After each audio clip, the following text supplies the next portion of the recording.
interesting lecture that you gave.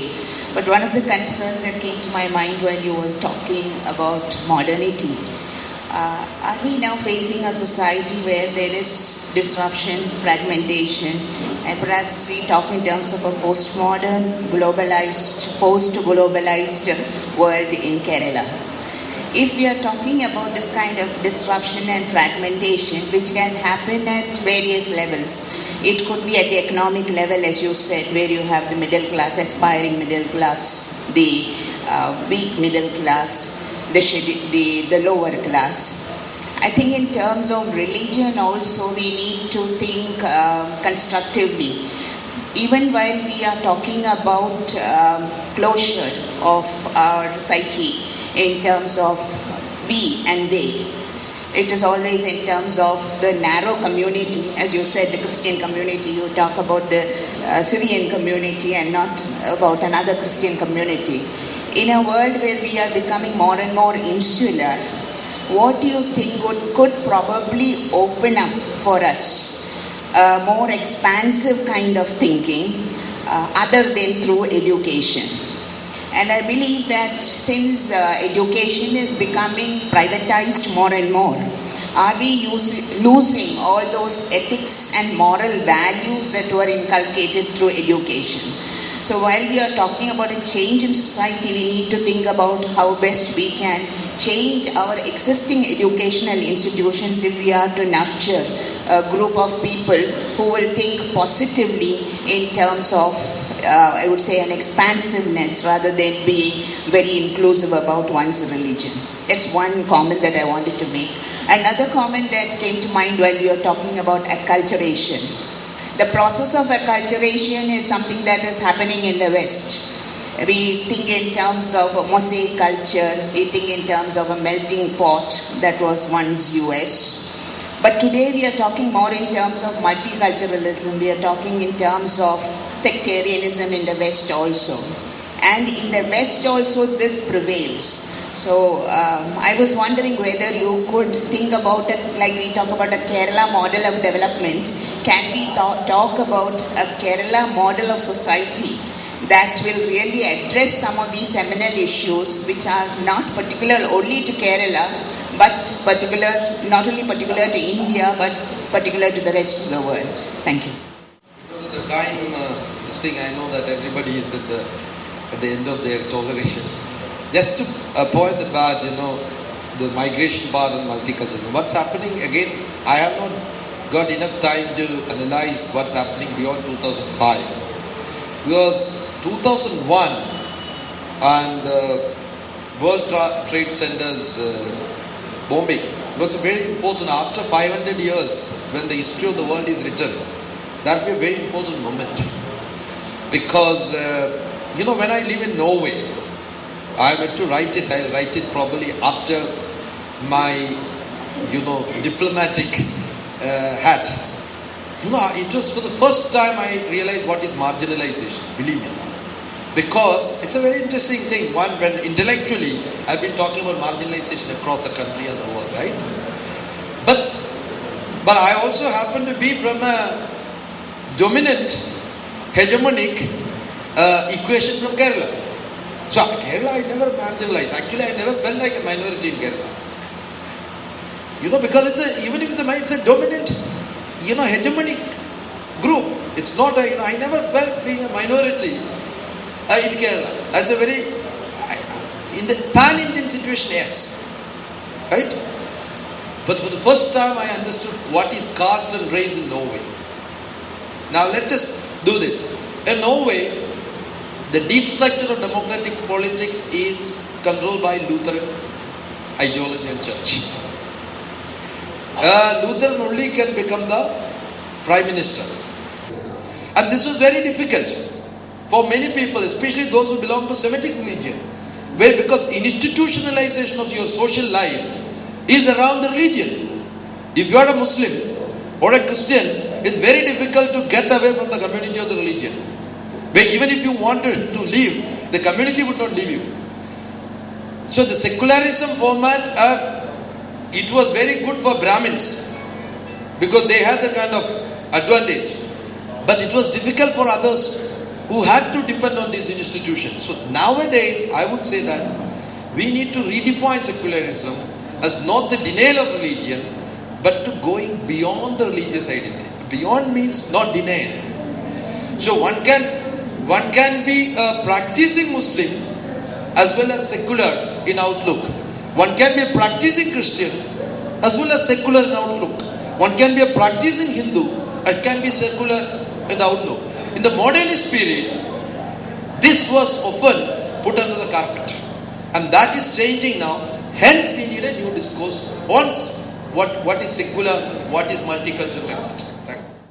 First of all, I think we should congratulate John for a very refreshing new reading of Kerala's development. I have a brief kind of query. John was speaking about new sectarianism, and he is very concerned about the growth of new sectarianism in Kerala. And he says similar things are happening in other parts of the world also, even in Western countries. But throughout his presentation, he was mentioning about various forces which sort of propel this new sectarianism. And at no moment did he speak about material forces or other things which works against new sectarianism. And finally, when he concluded, he was saying that no, we should be fighting this new sectarianism. We should be thinking beyond our religious identities. While practicing religion, we should be moving beyond our religion, etc. Now my question is, can we think of factors or forces which work against new sectarianism? Like in world over now we see people forgetting about their identities coming together for certain kind of struggles, like the Wall Street movement, and in various other places people are coming together.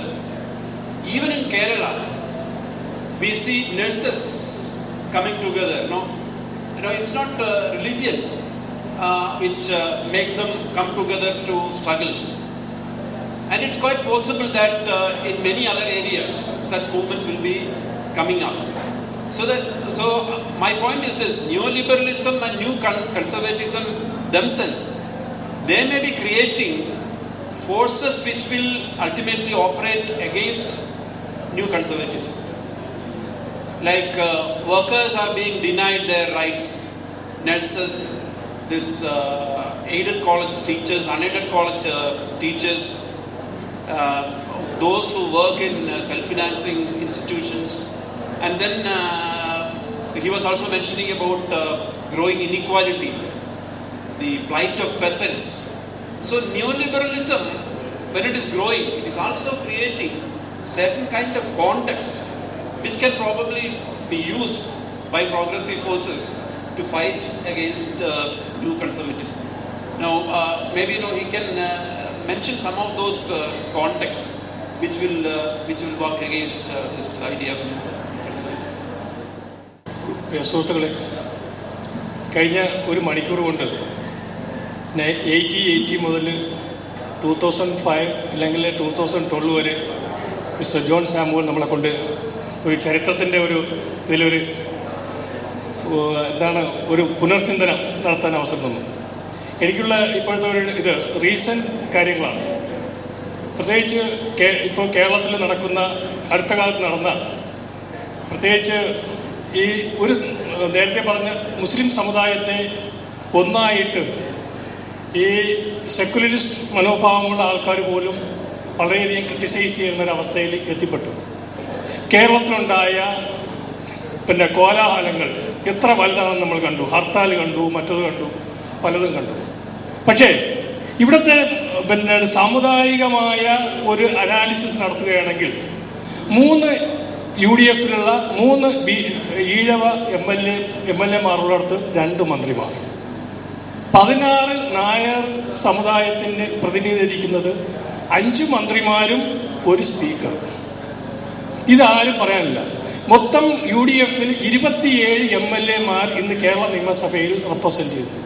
അവർക്ക് 4 മന്ത്രി കൊടുത്തു. മുസ്ലിം league എന്ന 20 MLA-മാരുടെ ഒരു പാർട്ടിക്ക് ഒരു മന്ത്രി കൂടെ കൊടുത്തപ്പോഴത്തേക്ക് സമുദായത്തെ അവഹേളിക്കുന്ന നിലയിൽ, ഞാൻ ഒരു പാർട്ടിയുടെ ആളല്ല, ഒരു രാഷ്ട്രീയ പ്രസ്ഥാനത്തിൻ്റെ ആളല്ല, പക്ഷെ വേദനിക്കുന്നു.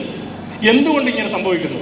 അത് ഈ സമൂഹത്തെ, ഇപ്പോഴുള്ള വയറച്ചയെ മിസ്റ്റർ ജോൺ സാമുവൽ പറഞ്ഞ കണക്ക് കുറച്ച് വിദ്യാഭ്യാസപരമായി ഉയർന്നു വരുന്ന ഈ സമൂഹത്തിന്, ഈ സമുദായത്തിന് തലയ്ക്ക് അടി കൊടുക്കുന്നതായിട്ടാണ് ഞാനത് കാണുന്നത്. വേദനിക്കുന്നു. പക്ഷേ ഞാൻ പിന്നെ അതുപോലെ തന്നെ ഇപ്പം 5 കൊടുത്തു. ഇപ്പം നമ്മൾ ഓരോ അനാലിസിസ് നോക്കുക. കൂടുതൽ സമയമില്ലാത്ത ഞാൻ പുള്ളിക്ക് പോകുന്നില്ല. എന്നാൽ UP-യിലേക്കൊന്ന് കണ്ണോട്ടിക്കും. 224 MLA-മാരുമായിട്ട് വന്ന മുലാം സിംഗിൻ്റെ മകൻ യാദവ്, ആ വ്യക്തിത്വം 43 MLA-മാരുള്ള UP നിയമസഭയിൽ 10 മുസ്ലിം മന്ത്രിമാർ വർക്ക് ചെയ്യുന്നു. എന്നാൽ BSPക്ക് അവിടെ 80 സീറ്റുള്ളപ്പോൾ 20 പേര് മുസ്ലിങ്ങളാണ്. ഇതാണ് അവിടുത്തെ പിക്ചർ. ഇത്രയും കാലം ഭരണം നടത്തിയ BJP അവിടെ ഒരു ബന്ധോ ദീർഘകാലം കർഫ്യൂ ഏർപ്പെടുത്തക്ക രീതിയിൽ അജിറ്റേഷന് പോകുന്നില്ല. വളരെ വേദന ഉണ്ടാക്കുന്ന കാര്യമാണ് ഇത്. ഞാനല്ല പറയേണ്ടത്, മിസ്റ്റർ ജോൺ സാമുവൽ പോലും, പിന്നെ നമ്മളെ BRB ഭാസ്കർ സാർ ഇവിടെ ഉണ്ട്. ഇവരെ പോലെയുള്ള ആൾക്കാർ ഞങ്ങൾക്ക് വേണ്ടി, ഈ യുവത്വത്തിന് വേണ്ടി എന്തുകൊണ്ട് ഈ കാര്യങ്ങൾ പ്രസന്റ് ചെയ്യുന്നില്ല എന്ന് ഞാൻ ചോദിക്കും. മിസ്റ്റർ ജോൺ സാമുവലിൻ്റെ വളരെ വളരെ വളരെ അതായത് കൺക്ലൂഷൻസ് വളരെ എക്സാംപ്ലറി ഗുഡ് കൺക്ലൂഷൻസ്. ഒരുപക്ഷെ അദ്ദേഹം അത് പ്രബന്ധമാക്കുമ്പോൾ അതിനനുസരിച്ച് കണ്ടന്റിൽ മാറ്റം വരുത്തുമെന്ന് ഞാൻ വിശ്വസിക്കുന്നു. ഇത്രയും കേട്ട് സുഖമായിട്ട് വീട്ടിൽ പോകണമെന്ന് ആഗ്രഹിച്ചതിന് രണ്ട് എന്താ പറയുക റെസ്പോൺസ് കേട്ടപ്പോഴാണ് എനിക്ക് അല്പം പ്രതികരിക്കണമെന്ന് തോന്നിയത്. ഒന്ന്, മാഡം ചില ചോദ്യങ്ങൾ ഉന്നയിച്ചു, ഡോക്ടർ ഹരിലാൽ പറഞ്ഞു, അവസാനം പറഞ്ഞ അദ്ദേഹവും പറഞ്ഞു. മൂന്നിനോടും ഒരു പ്രതികരണം എന്നുള്ള രീതിയിൽ എനിക്ക് തോന്നിയുള്ളൂ. മാഡത്തിനോട് പറഞ്ഞപ്പോൾ ഇപ്പോൾ US ഈ സെക്ടേറിയനിസവും ഇതുമെല്ലാം US-ലും വെസ്റ്റിലും ഒക്കെ ഉണ്ട്. നമ്മൾ കാണേണ്ട ഒരു കാര്യമുണ്ട്. ഒരുതരം monolithic culture, monolithic religious shape, ഒരുതരം ഹോമോജീനിയസ് സൊസൈറ്റിയാണ് വെസ്റ്റിൻ്റെ മുഖമുദ്ര. അവിടെ ഉണ്ടാകുന്ന സെക്ടേറിയനിസത്തിന് അതിൻ്റെ വ്യാപ്തിയും എക്സ്പ്ലോസീവ് പവറും കുറവാണ്. നമ്മുടെ ഇവിടെ എന്ന് പറയുമ്പോൾ കേരളം പോലെ ഇന്ത്യയല്ല, ഇന്ത്യയും കേരളത്തിൻ്റെ റെപ്ലിക്ക അല്ല. ഇവിടെ എന്ന് പറയുന്നത് ഒരുതരം ഈ തുല്യ മുസൽമാന്മാർ, അദ്ദേഹം പറഞ്ഞ എക്കണോമിക് ആസ്പിറേഷൻ കഴിഞ്ഞ് എക്കണോമിക് അച്ചീവ്മെൻറ്റിൽ നിൽക്കുന്നവരാണ്. ഇവിടെ ഒരു തീപ്പൊരി വീഴുക എന്ന് പറയുന്നത് ശരിയല്ല. ആദ്യം അഡ്രസ്സ് ചെയ്യേണ്ട ഒരു പ്രോബ്ലം കേരളത്തിൽ തന്നെയാണ്.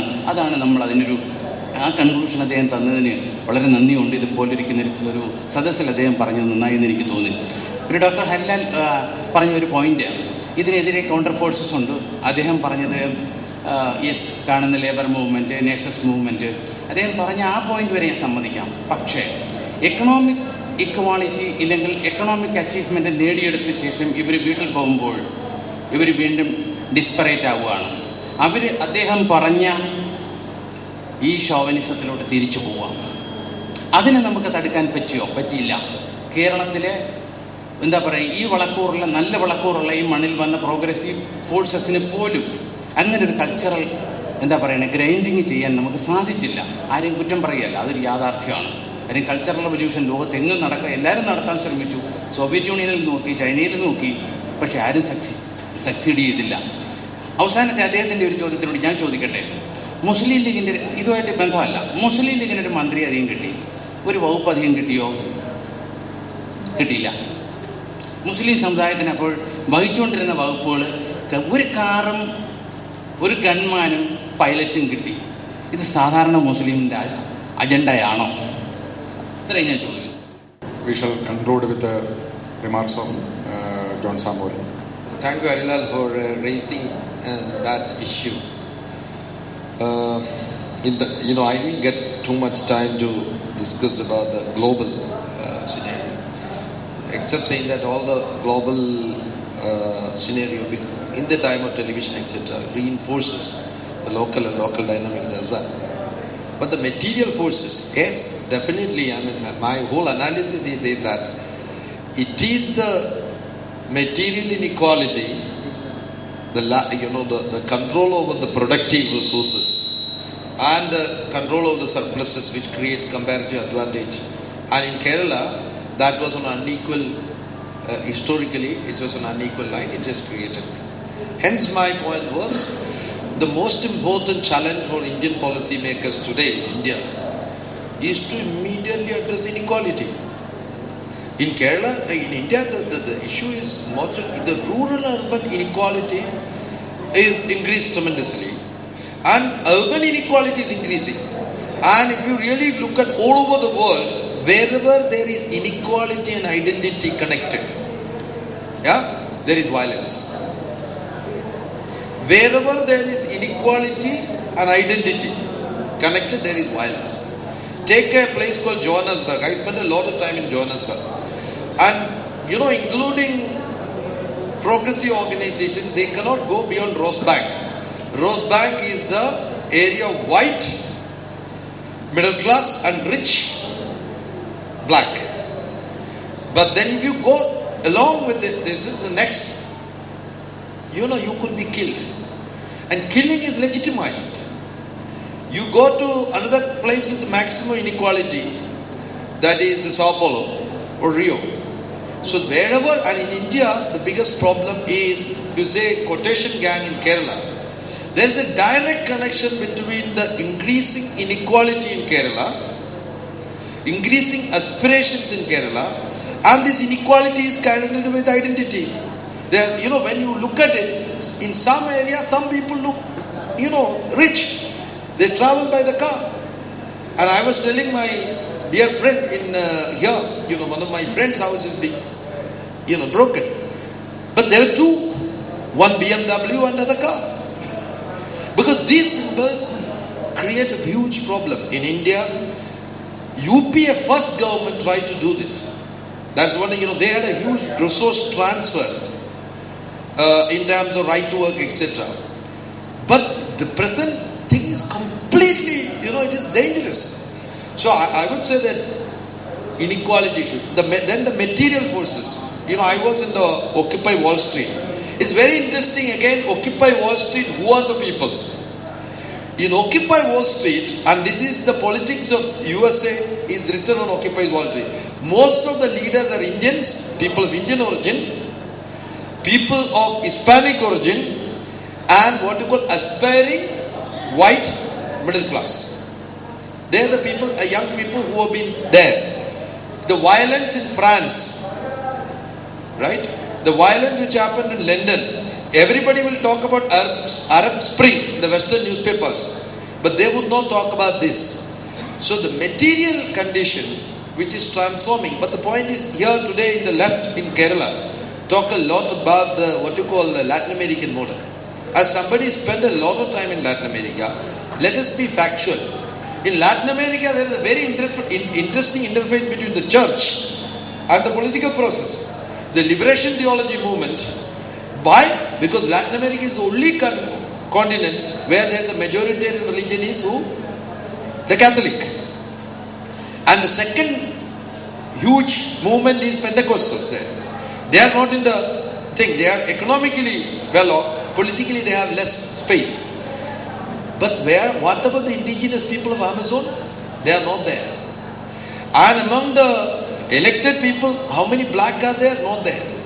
So the Latin American situation is very different because the population is relatively less. In Brazil, economic resources are very high. The average landholding is so high, you cannot take that model here. In the Kerala case, it's Kerala's issues. Habitation is very different. You cannot have violence. Violence will be very, very dangerous because the habitat of Kerala is not on religious line, except one district, Malappuram, where it is predominantly Muslim. But otherwise it's across. Second thing is, the habitat of Kerala also means, you have to have contested and collaborating relationship. These communities are contesting but also collaborating. At the moment, the contestation is increasing. And I completely agree with what you said. But the sad part, I would say that, here, I am an admirer of many of the political leaders. How many people from the left, this is the time, the sectarian voices which has come with pure communal undertone, an enlightened society, right? Both from the left and Congress will stand up and say, this is not done in this place. Right? You need moral authority to do that. We need to ask hard questions. I have asked some hard questions to some people, some leaders.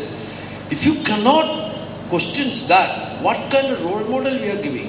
What kind of renaissance we are giving? So we are increasingly seeing a possibility. Political parties are reduced to electoral network with institutional support. You know, the two major institutions in Kerala is, one is Catholic establishment, other is CPM. Very strong institutional base. They can stand alone, right? They, immediately they can get across. Not Catholic Church cannot go across, but all others ride on others' head, shoulder. So instead of having a political process which is transformative, of whatever value, it could be liberal value, it could be left liberal value, or whatever it is. Today the shame of Kerala is, if somebody giving a mic and talk about pure communal language and the political leaders become apologetic. Today somebody has to tell that it is out of courage of conviction we took this decision, and you do whatever it is. But today politics has been reduced to electoral arithmetics, which is riding on caste and community. Politics is devoid of every renaissance value. Politics is devoid of transformative potential. And this needs to be changed and challenged in Kerala. And this Vakamaulavi Foundation and others should take a campaign. And I think it is a responsibility of those within the Muslim community to challenge the community from within. Important. I should ask hard question to bishops who are very sectarians. In the last self-finance court, what are the bishops who said about it in Kerala? Extremely sectarian thing. Who do they represent all the people of of one religion? Do they have monopoly? Nobody is asking that question. Do Perina has the monopoly of all the people who are supposed to be nice? These questions needs to be asked. Because this state belongs to all of us. And unless those forces, and there are silent majority of Kerala are people like you and me, but they don't have a television camera coming in. But today, the neo-conservative, neo-fundamentalist forces with market, money and political access are subverting Kerala, and we should not allow it. And it has to have a material resistance.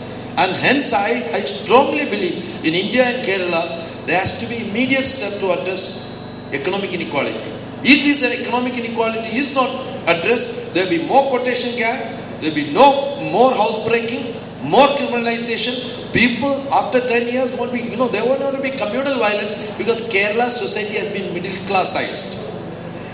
If you go to the drawing room, there is lots of communalism. Lots of casteism. The moment you are outside, everybody pretend everybody is nice.